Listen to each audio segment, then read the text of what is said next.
Hi friends, இது ஜெஸி rice. நான் Jessica Vinolia. போன வாரத்தில் ஒரு நாள் நான் கேபில் போயிட்டுருந்தேன். அது ஒரு லாங் டிரைவ் ஆகையினால நான் டிரைவர் கூட எப்பவும் போல் பேசிக்கிட்டு இருந்தேன். அவர் பார்க்க படித்தவராக தெரிஞ்சார். கொஞ்சம் வயசில் பெரிய ஆள். ரொம்ப நேரம் கழித்து தான் அவர் ஓப்பன் அப் ஆனார். அது வரைக்கும் அவர் ரொம்ப ஸ்டிஃபாக இருந்தார். அதிகம் பேசவே இல்லை. நான் ரொம்ப நேரம் பேச்சு கொடுத்ததுக்கப்புறம் சொன்னார், நான் டிரைவர் இல்லை, ஓனரு. எனக்கு இது மாதிரி 2-3 கார்கள் இருக்குது அப்படின்னு சொன்னார். அப்புறம் தொடர்ந்து சொல்லும்போது சொன்னார், நான் கல்ஃப் கண்ட்ரியில் வேலை செஞ்சேன். ஒரு 10-15 வருஷம் வேலை செஞ்சேன். அங்கே நான் நிறைய சம்பாதிச்சேன். நாங்கள் ரொம்ப ஏழ்மையான குடும்பம். எனக்கு ஒரு தம்பியும் ஒரு தங்கச்சியும் இருந்தாங்க. நான் அங்கே ஹெவி வெஹிக்கிள் டிரைவராக வேலை செஞ்சு நிறைய சம்பாதிச்சு அவங்களையெல்லாம் நல்ல நிலைமைக்கு ஆக்கிட்டு நான் கல்யாணம் பண்ணிக்கணும்னு நினச்சிருந்தேன். எனக்கு ஏற்கனவே ஒரு பெண்ணை எனக்கு பிடிச்சிருந்தது. ஆகையினால நான் அவங்களையும் படிக்க வச்சேன் அப்படின்னு சொன்னார்.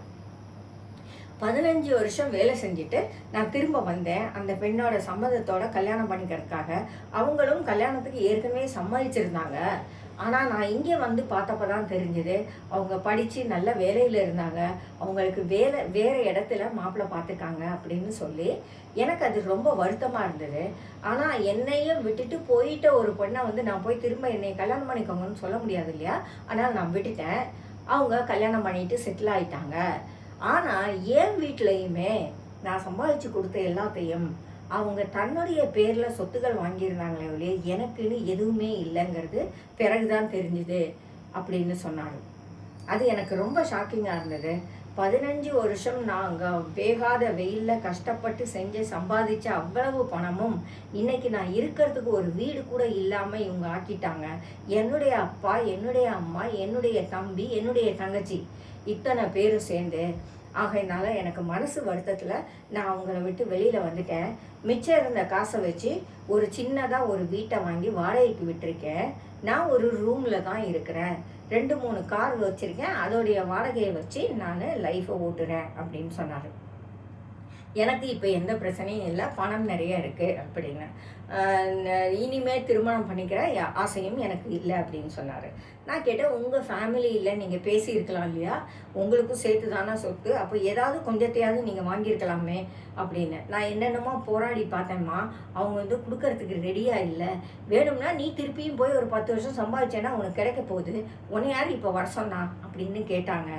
எனக்கு ரொம்ப வருத்தமாக இருந்தது அப்படின்னு.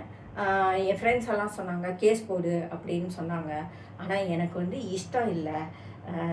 என் கூட பிறந்தவங்களை, என்னுடைய அப்பா அம்மா மேலே நான் எப்படி கேஸ் போடுறது?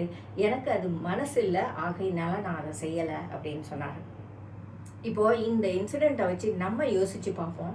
நம்ம வீடுகளில் எத்தனை பிரச்சனைகள் ஓடிக்கிட்டு இருக்குது?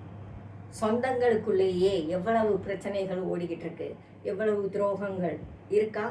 இருக்குது. ஆனால் நாம் எல்லாரும் இவ்வளவு ஈஸியாக அவங்கள மன்னிக்கிறோமா, விட்டு கொடுக்குறோமா?